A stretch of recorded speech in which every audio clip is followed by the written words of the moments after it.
Our movie tonight is part of the legendary Capcom video game series and includes some of their most popular characters. The film commences with the setting of an orphanage, located in Raccoon City during the 1980s. The story revolves around the character of Claire Redfield, who wakes up from her slumber after noticing a mysterious woman lurking in the dormitory where the other orphans sleep. Despite being advised by her elder brother, Chris Redfield, to ignore it, Claire ventures out of her bed and makes her way toward the woman's chamber. However, her attempt to approach the woman is cut short when William Birkin, a leading scientist in town, discovers Claire and orders Chris to take her back to her room. Chris seems to look up to William and doesn't want to disappoint him, so he complies with the orders. Later, the same woman reappears and grabs Claire's face while she is trying to get some sleep. It is then revealed that all of it was a dream, when an adult Claire wakes up startled, during her journey back to Raccoon City. She was hitchhiking until a truck driver and his dog picked her up. It has been many years since Claire returned home and she doesn't miss it much. Claire exchanges a few words with the truck driver, who then attempts to approach her, but is distracted by a woman passing by the road. They stop to check on the woman after she is hit by their truck, and it becomes evident that she has sustained severe injury. While they contemplate calling an ambulance for help, the dog in the truck barks to alert them, and the injured woman suddenly gets up and disappears. Claire and the truck driver get terrified when they realize that the woman has gone missing, and they are left staring into the woods. As they leave, Claire notices the woman staring menacingly back at her, and the dog gets out of the truck to lick her blood. The movie tells us that the Umbrella Corporation, the world's most prominent pharmaceutical company, has recently relocated from Raccoon City, even though it was their primary base of operation. A few employees and residents who cannot leave the city remain there and perform minimal duties. The story shifts and follows a rookie police officer, Leon S. Kennedy, who heads to a small diner and meets with other Raccoon City officers, including Albert Weskier, Jill Valentine, Brad Vickers, and Richard Aiken, who are part of the Special Tactics and Rescue Squad, STARS. Dooley and Marini, two other officers, arrive shortly afterward and tease Leon, before being dispatched to investigate the Spencer mansion. The other officers leave, and Leon approaches the waitress, who noticed him watching Jill, but the waitress informs him that Jill is only interested in Weskier. During their conversation, the waitress's eye starts to bleed, which she explains has been happening for a few weeks. Meanwhile, a deformed crow crashes into the window, but Leon is oblivious to it. Elsewhere, the truck driver takes Claire to Raccoon City, where she thanks him for the ride.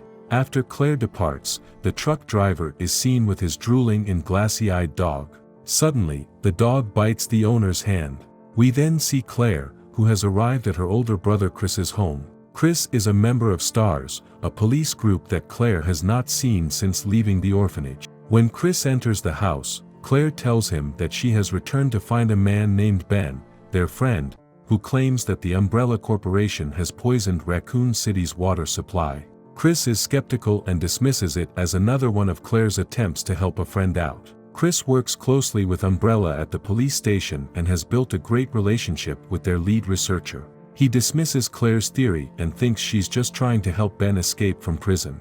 Meanwhile, William's daughter, Sherry, wakes up screaming in their house.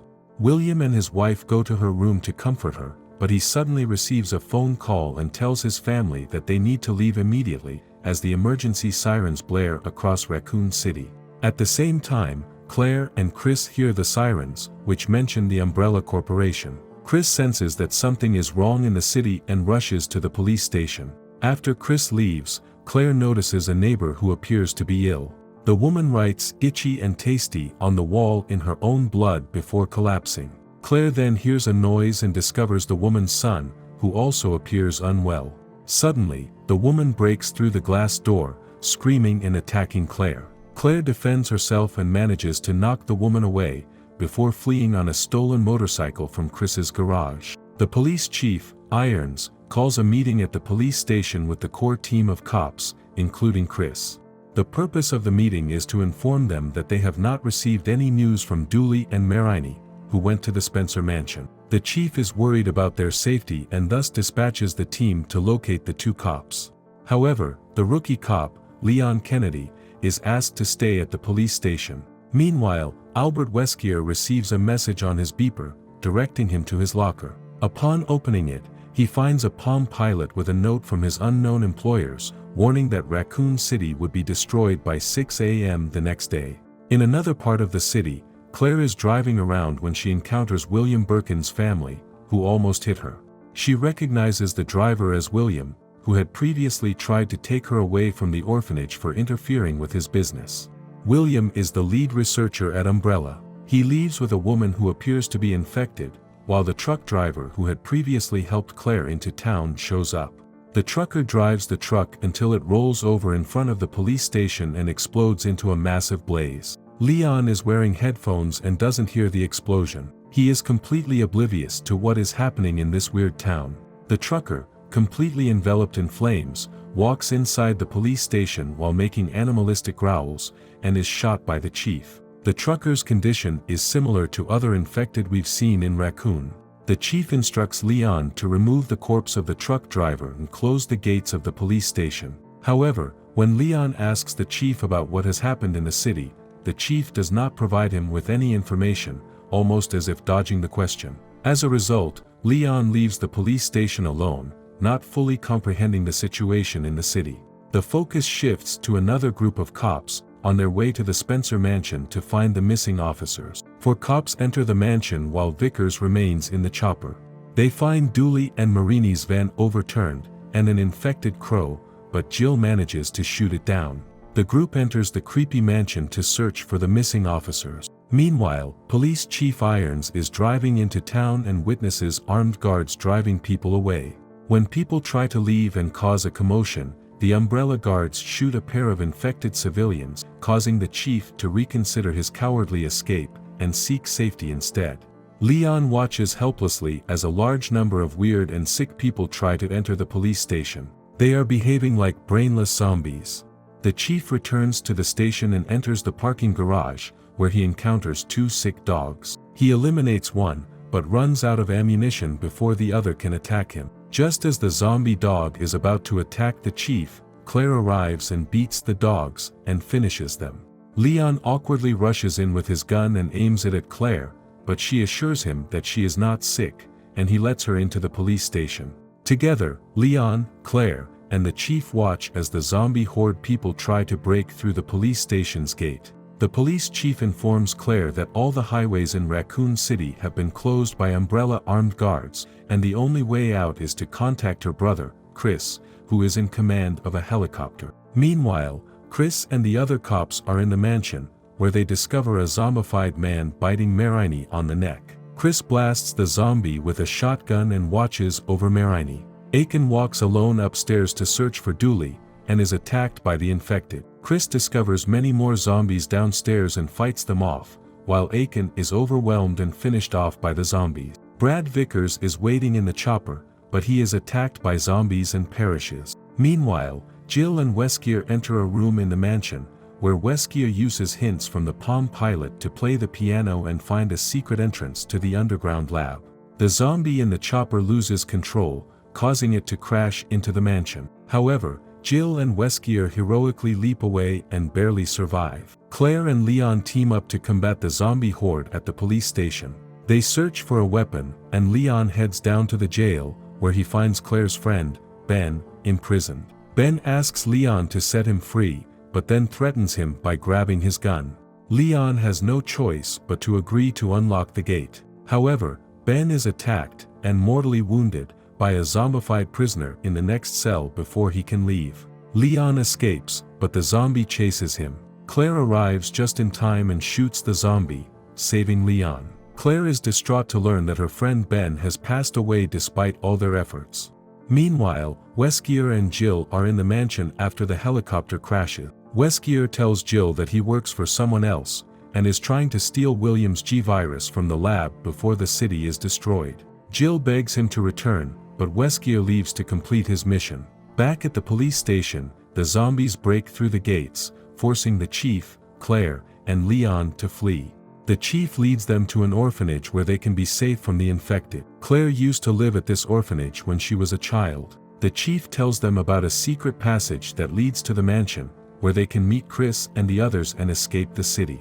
During their conversation, Leon discovers a woman named Lisa, whom Claire saw as a child. Leon calls Claire to meet her, but Lisa disappears before she arrives. Police Chief Irons hears a mysterious sound but is immediately slain by a highly mutated and diseased creature referred to as a licker. The licker then proceeds to chase Claire and Leon. Terrified, the duo runs and tries to fight back, but in vain. Shockingly, Lisa Trevor makes a sudden reappearance and jumps onto the beast. She stops it from attacking by snapping its neck and finishing it off. Lisa then hands over the keys to the concealed passage to Claire and Leon, and even addresses Claire by her first name, despite the fact that Claire has not seen Lisa's true face. Lisa expresses gratitude towards her old friend, and then the scene shifts to Chris at the mansion, who is still searching for the rest of the group, when he is ambushed by a zombified Dooley and other individuals of his team. Chris engages in a battle with his friends who have turned into zombies. He shoots a few of them before meeting up with Jill and guiding them to a safe location. During their escape, Jill reveals that Weskier has betrayed them, and they need to evacuate the city before the nuclear bomb goes off. Meanwhile, Claire and Leon stumble upon a secret hallway, where they discover footage of children that William experimented on in a small chamber. It is revealed that all the children who left the orphanage were captured and subjected to experiments in the lab. Weskier discovers the laboratory in the secret passage, but William's family has arrived, and wants to take the G-virus with them.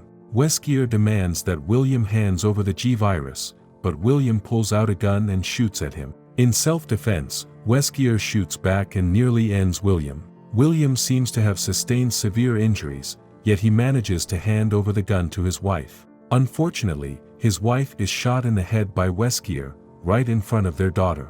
Weskier attempts to obtain the G-virus, but William has already injected himself with all the viruses. Meanwhile, Sherry, William's daughter, finds a hiding place. However, when she emerges, she takes up a gun and points it at Weskier. Although Weskier intends to shoot Sherry immediately, he is shot by Jill before Chris and Jill arrive. Weskier appears to be about to expire from his wounds. Chris and Jill then take Sherry with them. William has injected himself with numerous vials of the virus, causing him to mutate into a horrific creature. He is unaware of his transformation as he follows Chris and Jill. Chris proposes that Jill should take Sherry and go first, while she protects them from behind. Shortly after, William encounters Chris, and almost crushes him. Claire and Leon unexpectedly come across the group, and Claire manages to shoot the monster William in the eye. They then team up with Chris, Jill, and Sherry to find a way out of the city. Eventually, they stumble upon a train, and realize it's their only chance to escape before a nuclear explosion occurs. They successfully start the train, but the mansion collapses and traps the train underground. Meanwhile, William undergoes a complete transformation and becomes the notorious G-virus monster, breaking into the train. The group tries to shoot him, but he remains unharmed. He attempts to eliminate all of them and is about to succeed. Fortunately, Leon arrives with a rocket launcher and completely destroys William. As the nuke drops on Raccoon City, wiping out all infected beings, Claire, Chris, Jill, Leon, and Sherry manage to escape from the tunnel and enter a new day. During the credits, Albert Weskier wakes up in a body bag and seems to have been infected with something very powerful, enough to resurrect him. He meets a woman named Ada Wong, who offers him a chance to collaborate with her on more virus heists. She also gives him the legendary black shades.